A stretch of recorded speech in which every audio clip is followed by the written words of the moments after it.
محترم سامعین کرام، نبی کریم صلی اللہ علیہ وسلم کی ایک حدیث مبارک ہے۔ آپ صلی اللہ علیہ وسلم نے فرمایا الناس کمعادن الذہب والفضہ، او کما قال علیہ الصلاۃ والسلام کہ لوگ یہ جس طریقے سے سونے اور چاندی کی کانیں ہوتی ہیں، اسی طریقے سے لوگوں کے اندر بھی سونے اور چاندی کی کانیں ہوتی ہیں۔ لوگ بھی سونے اور چاندی کی کانوں کی طرح ہوتے ہیں۔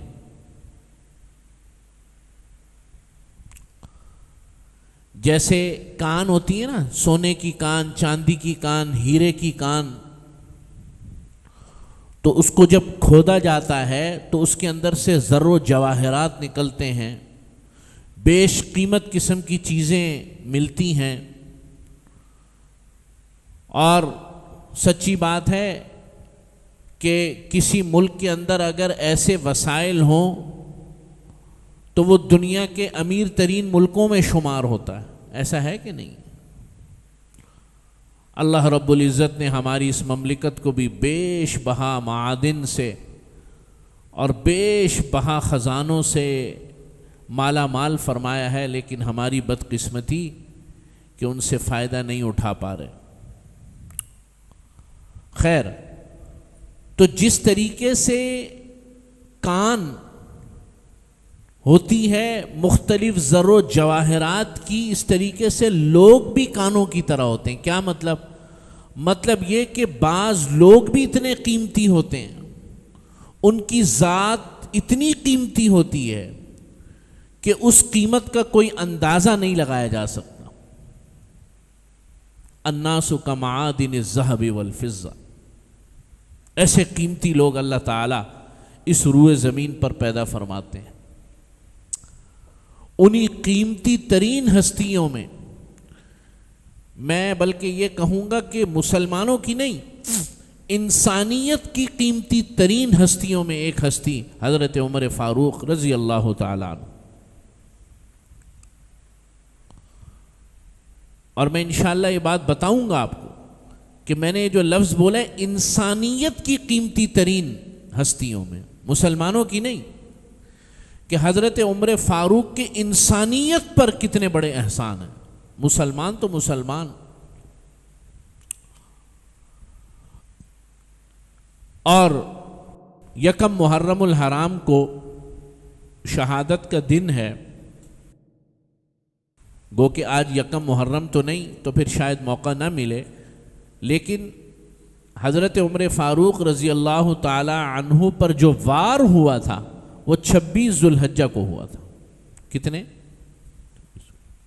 4 دن حضرت عمر فاروق زخمی حالت میں رہے، اور چوتھے دن کے گزرنے کے بعد جو ہے انتقال فرما گئے۔ یکم محرم الحرام کو وفات ہوئی اور جنازہ ہو۔ اس روئے زمین پر ایسی شخصیت نہ پہلے کبھی پیدا ہوئی اور نہ شاید آئندہ کبھی پیدا ہو۔ اسی لیے تو انگریز مورخ ہے، مجھے اس وقت نام اس کا بھول رہا ہے، ایک ہسٹورین ہے، انگلش ہسٹورین ہے، برٹش ہسٹورین ہے، اس نے کہا کہ اگر اسلام میں ایک اور عمر فاروق پیدا ہو جاتا تو دنیا سے کفر کا نظام مٹ جاتا، دنیا میں کفر کا نام و نشان نہیں ہوتا۔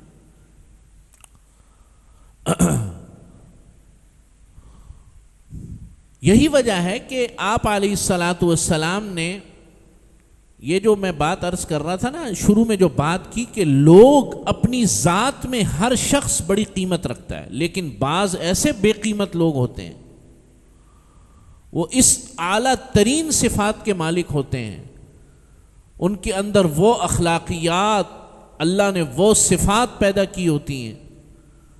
یہی وجہ ہے کہ نبی کریم صلی اللہ علیہ وسلم نے باقاعدہ دعا فرمائی، اللہ سے مانگ کر حضرت عمر کو لیا، اللہم اید الاسلام بعمر بن الخطاب، یا اللہ اسلام کو طاقت عطا فرما دے تائید فرما دے اسلام کی عمر کے اسلام کے لانے سے۔ کیا مطلب؟ کیا ہو آپ علیہ الصلوۃ والسلام کی ذات کافی نہیں تھی کیا؟ نعوذ باللہ من ذالک، بولو بھائی، حضور کی ذات کافی نہیں تھی کیا دین؟ نہیں، کافی تھی، لیکن شخصیات کا وزن ہوتا ہے، شخصیات کا اپنا ایک، اللہ تعالی نے ایک پتھر کو بھی جو ہے وہ بھی بیکار اور فضول پیدا نہیں کیا۔ تو انسان، ہر شخص اپنی ذات میں تھوڑی زیادہ قیمت رکھتا ہے، اور بعض شخصیات کا وزن بہت زیادہ ہوتا ہے۔ حضرت عمر فاروق رضی اللہ تعالیٰ انہی شخصیات میں تھے کہ قریش کے اندر حضرت عمر فاروق کا ایک ایسا وزن تھا، ذات اقدس میں اللہ نے وہ خصوصیات رکھی تھی کہ جس جانب جھکتے تھے تو وہ پورے کا پورا پلڑا اپنے حق میں جھکا لیتے تھے۔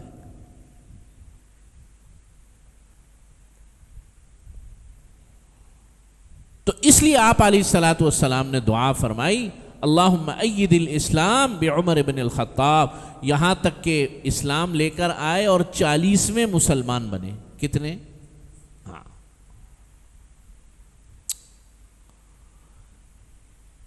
اور جب مسلمان ہوئے تو فرمایا یا رسول اللہ، یہ چھپ کر نمازیں کیوں؟ دار ارقم میں، کعبۃ اللہ میں نماز کیوں نہیں؟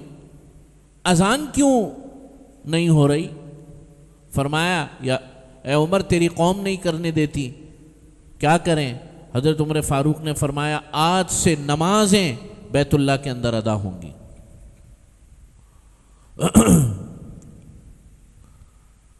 اور جس کو اپنی بیوی بیوہ کرانی ہے اور بچوں کو یتیم کرانا ہے، آ جائے، عمر کھڑا ہوا ہے، کسی کے اندر جرت ہے تو روک کر دکھائے، نمازیں آج سے کعبۃ اللہ میں ہوں۔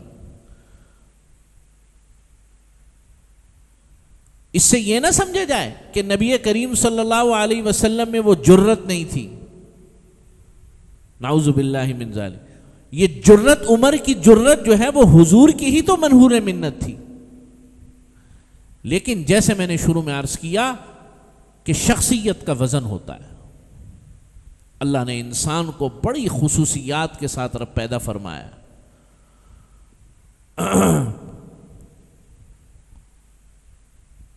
تو اسلام لانے کے بعد سے لے کر وفات تک جو خدمات ہیں، اور آپ صلی اللہ علیہ وسلم کے ساتھ جو وفا ہے وہ ایسی ہے کہ جس کو نہ تولا جا سکتا، نہ اس کو ناپا جا سکتا، نہ اس کی کوئی قیمت لگائی جا سکتی، یہاں تک کہ نبی کریم صلی اللہ علیہ وسلم خود فرما رہے ہیں کہ ان اللہ جعل الحق علی لسان عمر وقلبہ، کہ اللہ تعالی نے حق کو عمر کی زبان اور اس کے دل پر جاری فرما دیا۔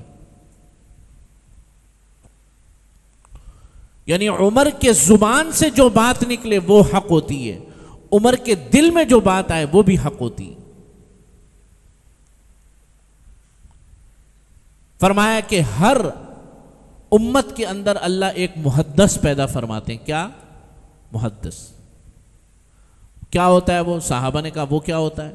حضور نے فرمایا وہ شخص کہ جس کی ہر بات حق کے مطابق ہوتی ہے، آسان الفاظ میں آپ کو بتا رہا ہوں، جس کی ہر بات حق کے مطابق ہوتی ہے۔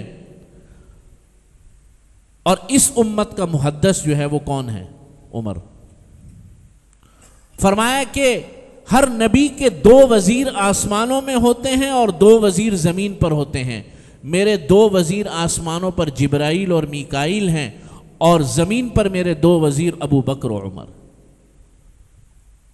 فضا کی ایک بیش بہا ایک انبار ہے، لیکن ہمیں ان شخصیات کا تعارف نہیں۔ ہمیں کرکٹروں کا تعارف ہے، ہمیں ناچنے والے اور ناچنے والیوں کا تعارف ہے، اور بھرپور تعارف ہے۔ ہمیں گویوں کا تعارف ہے، ہمیں ان عظیم و شان شخصیات کا تعارف اتنا بھی نہیں، میں کہتا ہوں اتنا بھی اگر ہو کہ ضروری حالات ہماری زندگیوں میں ہوں، ہمارے نوجوانوں کو پتہ ہو. آج کے بچے سے پوچھ لو فلاں کرکٹر نے اور ٹنڈولکر نے اور فلاں نے کس میچ میں کتنی سینچری اور کہاں پہ کیسے بنائی تھی، آپ کو ایسے فرفر بتائے گا. سوچنے کی بات ہے. ہمارا ایمان ان حضرات کے مرہون منت ہے. اللہ نے ایک جماعت کو پیدا فرمایا اس آخری نبی صلی اللہ علیہ وسلم کی تائید کے لیے. اس جماعت کے جو مین کابینہ جسے کہہ سکتے ہیں، کم سے کم ان افراد کا تو تعارف ہو. سارے صحابہ کا تو ہو بھی نہیں سکتا. ان میں سے بھی چاروں خلفاء کا تو تعارف ہو. ان کی ذات اور شخصیات سے متعلق اور ان کی ذات اور شخصیات کی کوئی رمق، کوئی چمک اور کوئی دمک ہمارے سینوں میں بھی تو ہو. کہنا بڑا آسان ہے کہ ایسا عمر کا دور تھا. آج کا پولیٹیشین بھی، آج کا جج بھی اور آج کا بیوروکریٹ بھی حضرت عمر فاروق رضی اللہ تعالیٰ عنہ کے اقوال کو تو لکھتا ہے لیکن اپنانے کے لیے تیار نہیں ہے. کہ فرات کے کنارے اگر کتا بھی مر جائے تو کل قیامت کے دن عمر سے اس کا سوال ہوگا. یہ آپ کو بیوروکریسی بھی کہتی ہوئی ملے گی، یہ جج بھی کہتے ہوئے ملیں گے، یہ سیاستدان بھی کہتے ہوئے ملیں گے، لیکن عمل کرنے کے لیے اس کو زندگیوں میں لانا بڑا مشکل کام ہے.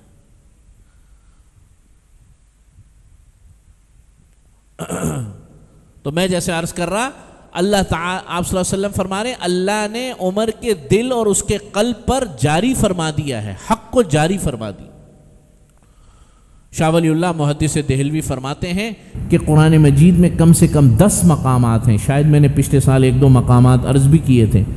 10 مقامات، اور بعض حضرات کے نزدیک 24، بعض کے نزدیک 15، لیکن چلو کم لے لیتے ہیں سب سے کم. شاہ ولی اللہ محدث دہلوی فرماتے ہیں 10 مقامات قرآن مجید کے ایسے ہیں کہ جہاں حضرت عمر رضی اللہ تعالی عنہ نے کوئی رائے دی. آپ صلی اللہ علیہ وسلم رائے لیتے تھے اپنے صحابہ کی، مشورہ کرتے تھے. باوجود نبی ہونے کے اور باوجود وحی آنے کے پھر بھی آپ صلی اللہ علیہ وسلم اکثر امور میں اپنے صحابہ سے مشورہ فرماتے تھے. تو 10 مقامات، 10 ایسے مواقع ہیں کہ حضرت عمر رضی اللہ کے آپ صلی اللہ علیہ وسلم نے رائے مانگی، حضرت عمر نے جو رائے دی قرآن اس رائے کے مطابق نازل ہو گیا. یہ ہوتا ہے محدث ہونے کا مطلب، کہ حق کو سمجھنا، منشأ خداوندی کو سمجھنا.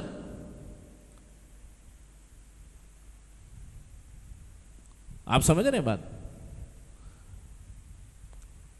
ابھی الحمدللہ حج پر جانے کا موقع ملا الحمدللہ، تو شہدائے احد پر سب لوگ جاتے ہیں. تو احد کے میدان میں جب جائے تو اصل جو پس منظر ہے احد کا وہ کیا ہے؟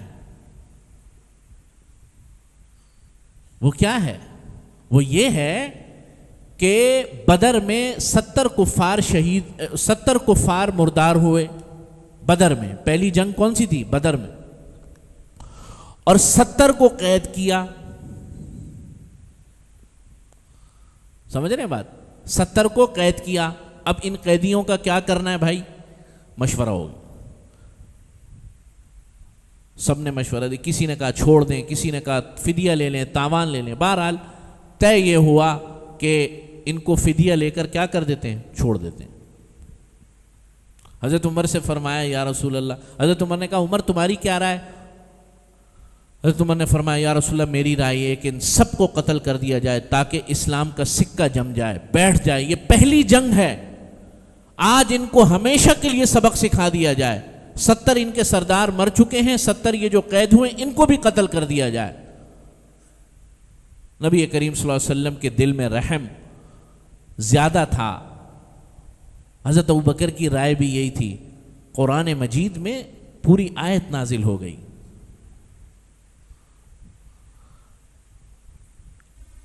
کہ ما کان لنبی ان یکون لہ اسری حتی یثکن فی الارض، کسی نبی کے لیے یہ بات صحیح نہیں ہے کہ وہ قیدی لے لے اور جو ہے ان کا خون زمین پر نہ بہائے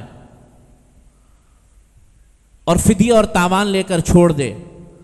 آپ صلی اللہ علیہ وسلم فرما رہے ہیں کہ اگر حق تعالی شانہ نے اس بات کو مقدر نہیں فرما دیا ہوتا کہ ان کو فدیہ لے کر ہم چھوڑ دیں گے تو عذاب ہم سب پر آتا، سوائے عمر کے کوئی نہیں بچتا۔ اور قرآن نے پھر کہہ دیا کہ ٹھیک ہے تم لوگوں نے اب کر دیا تو کر دیا، لیکن اشارتاً قرآن نے کہہ دیا کہ اب 70 تمہارے بھی جائیں گے، اور احد میں 70 صحابہ پھر شہید ہوئے۔ آپ سمجھ رہے ہیں بات؟ تو یہ وہ شخصیت ہے، دین اسلام کا وہ معمار ہے، دین اسلام کا وہ قلعہ ہے۔ نبی کریم صلی اللہ علیہ وسلم فرمایا، اور یہاں بات کافی ہو جاتی ہے فضیلت سے متعلق، لو کان بعدی نبی لکان عمر، کہ اگر میرے بعد اگر میرے بعد نبوت کا سلسلہ جاری رہتا تو عمر نبی ہوتا، اگر رہتا۔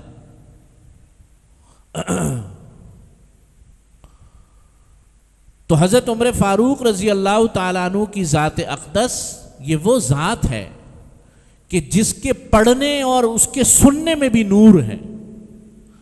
امام غزالی رحمۃ اللہ علیہ نے فرمایا، زینوا مجالسکم بذکر عمر بن الخطاب رضی اللہ تعالی عنہ۔ امام غزالی فرماتے ہیں کہ اپنی مجالس کو، اپنی سٹنگ کو، اپنی بیٹھکوں کو کبھی کبھار حضرت عمر کے ذکر سے مزین کیا کرو، تمہاری بیٹھکوں کے اندر سے شیطان نکل جائے گا۔ وفات کے بعد بھی آج شیطان اتنا ہی ڈرتا ہے جتنا زندگی میں ڈرتا تھا۔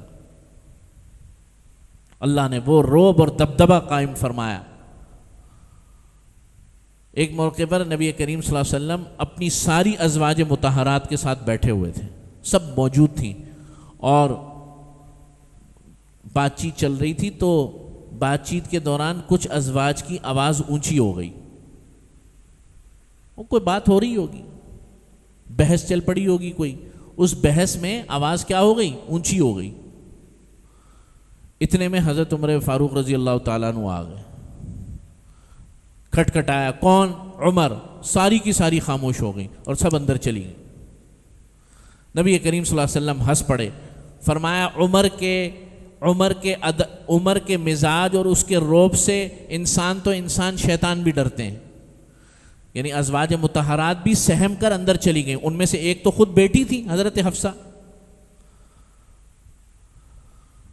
تو اللہ نے وہ شخصیت اسلام کو عطا فرمائی، اور آج کی دنیا کے اندر، آج کی دنیا میں پوری ذمہ داری کے ساتھ، یہ ہم لوگ جو ہے نا بہت زیادہ احساس کمتری کا شکار ہو گئے۔ یورپ میں جاتے ہیں، وہاں کے نظام کو دیکھتے ہیں، کیا نظام ہے بھائی، ہے بالکل ہے، ماننے والی بات ہے، جو بات ماننی چاہیے وہ ماننی چاہیے، لیکن ہم احساس کمتری کا شکار ہوتے ہیں اس وجہ سے کہ یہ انہوں نے شروع کیا نا۔ پوری دنیا کا ویلفیئر نظام حضرت عمر فاروق کے 12 سالہ دور پر کھڑا ہوا ہے، پوری دنیا کا ویلفیئر نظام۔ بھائی ویلفیئر اسٹیٹ کیا ہوتی ہے؟ اپنے معذوروں کو سپورٹ کرتی ہے۔ حضرت عمر فاروق نے پوری ریاست کے اندر معذوروں کے وظیفے جاری فرمائے۔ ویلفیئر اسٹیٹ اپنے بوڑھوں کا خیال کرتی ہے۔ اس دنیا میں سب سے پہلے پینشن جاری جسے ہم پینشن کہتے ہیں، پینشن جاری کرنے کا جو انیشیٹو لیا وہ حضرت عمر فاروق کے دور میں۔ ویلفیئر اسٹیٹ بے روزگاروں کو روزگار دیتی ہے، یا اگر روزگار نہ دے سکے اس کو ضروری خرچہ دیتی ہے کہ بھائی وہ بھوکا نہ مرے۔ سب سے پہلے گھروں کے اندر قحط کے عالم میں، اور جہاں بھی قحط پڑا، خشک سالی آئی، عرب کا معاشرہ تھا، صحرائی علاقہ تھا، قحط پڑتے تھے، پورے 12 سالہ دور کے اندر حضرت عمر فاروق رضی اللہ تعالیٰ عنہ نے قحط زدہ علاقوں میں گھروں کے اندر جا کر ان کی دہلیز پر خوراک پہنچائی. ویلفیئر اسٹیٹ خانہ شماری کرتی ہے اور مردم شماری کرتی ہے. سب سے پہلی دنیا کی مردم شماری حضرت عمر فاروق نے فرمائی. ویلفیئر اسٹیٹ سوشل اکانومک ادارے بناتی ہے. حضرت عمر فاروق نے بیت المال کو اتنا وسیع فرما دیا, اتنا زبردست انداز سے آرگنائز فرما دیا کہ آج تک اس کی چھاپ موجود ہے پوری دنیا کے اندر. پولیس کا نظام حضرت عمر فاروق نے دیا. اس سے پہلے فوجوں کا جو انتظام ہوتا تھا وہ تنخواہیں نہیں ہوتی تھیں. مثال کے طور پہ دنیا میں فوجوں کا جو تصور تھا وہ یہ تھا کہ ایک قبیلے کے سردار کو بول دیا بھائی تم سے مجھے 5000 بندہ چاہیے اور جنگ میں اگر ہم جیت گئے تو تجھے جو ہے میں اتنا حصہ دوں گا, بس یہ فوج ہوتی تھی. باقاعدہ بھرتی شدہ فوج اور اس فوج کی چھاونیاں اور پھر ان چھاونیوں میں تنخواہوں کا پہنچانا, یہ سب سے پہلے حضرت عمر فاروق نے قائم فرمایا. کس کس بات کی مثال دوں؟ میرا خیال یہ مجلس جو ہے آدھے یعنی 3-4 گھنٹے مزید چل سکتی ہے. ہم تو دنیا سے مروب ہوتے ہیں اور مروب ہونے کی ضرورت نہیں ہے. یہ پوری دنیا کا اس وقت کا ویلفیئر اسٹیٹ کا نظام جو اس وقت موجودہ ریاستیں ہیں, تھوڑی ہیں زیادہ ہیں, جو بھی ہیں وہ بہرحال غیر مسلم, یہ بات ماننے کی ہے. وہاں جو بھی نظام ہے وہ حضرت عمر فاروق رضی اللہ تعالیٰ عنہ کے دور سے لیا ہوا.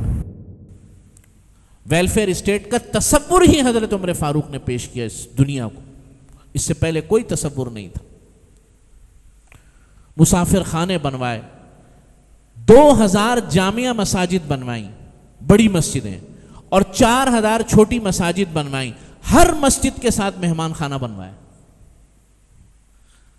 ہر مسجد کے ساتھ. ائمہ اکرام, حفاظ کرام اور پوری ریاست, یہ پوری ریاست کتنی تھی یہ بھی ذرا میں بتا دوں, 22 لاکھ مربع میل ریاست تھی. اور اس وقت کے جو 3 کانٹیننٹ ہیں, افریقہ, ایشیا اور یورپ, اس کو چھو رہی تھی ریاستیں. تمام ریاست کے اندر حفاظ, ائمہ کرام اور تمام کے تمام دینی جتنے بھی ورکر تھے یا جو دینی خدمت, سب کے لیے وظائف کو جاری فرمایا سب سے پہلے حضرت عمر فاروق. یہ عمر ہے, بس یہ عمر ہے. اور یہ عمر کس حال میں اس دنیا سے رخصت ہوتا ہے یہ بھی ایک عجیب بات ہے. انصاف کرتے ہوئے اور اس عالم میں کہ رب کی طرف رجوع ہے, جسم پر لرزہ طاری ہے. جب زخمی ہوئے, ایک خبیث شخص تھا, ابو اللؤلؤ فیروز مجوس ایران کا رہنے والا تھا.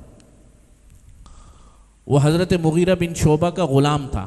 وہ حضرت عمر فاروق کے پاس آیا اور کہنے لگا کہ یہ جو ہے نا مجھ سے میرے مالک یعنی حضرت مغیرہ بن شعبہ یہ کام لیتے ہیں لیکن مجھ سے رقم زیادہ وصول کرتے ہیں. تو حضرت عمر فاروق نے کہا تم کیا کیا جانتے ہو؟ اس نے کہا میں کارپینٹر بھی ہوں اور نقاش جانتے ہیں وہ جو نقش و نگار بناتے ہیں دیواروں پر یا لکڑی پر جو بھی ہے. اس کے علاوہ 1-2 کام وہ اور بھی جانتا تھا. تو حضرت عمر فاروق نے کہا میں نے سنا ہے تم چکی بھی بنا لیتے ہو, چکی آٹا پیسنے والی. تو حضرت عمر فاروق نے کہا نہیں, یہ جو تم سے پیسے وصول کر رہا ہے تمہاری صلاحیت کے مطابق بالکل ٹھیک ہے, زیادہ وصول نہیں کر رہا, بالکل ٹھیک ہے. پھر حضرت عمر فاروق نے فرمایا میں نے سنا تم چکی بھی بنا لیتے ہو. کہنے لگا ہاں چکی بنا لیتا ہوں, ایسی چکی بناؤں گا اب میں آپ کے لیے کہ مشرق و مغرب کے اندر اس کی دھوم ہوگی.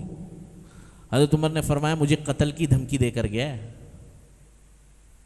مجھے قتل کی دھمکی دے کر گیا ہے. اور کچھ ہی دنوں کے بعد عین فجر کی نماز میں حملہ کیا اور جو ہے مصلی پر امامت فرما رہے تھے. فجر کی نماز کا موقع تھا اور اچانک جو ہے آواز بند ہو گئی.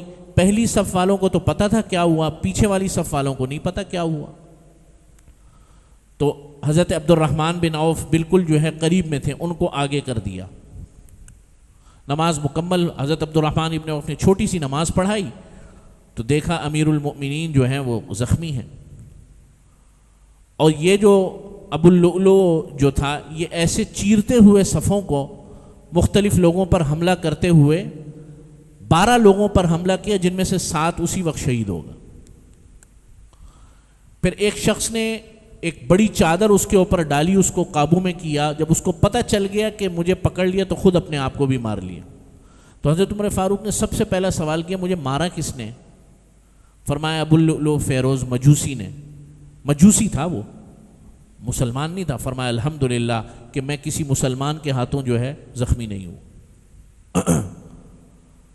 تو زخم دیکھا تو جب پانی پلایا جاتا تھا دودھ تو آنتوں سے باہر نکل جاتا تھا۔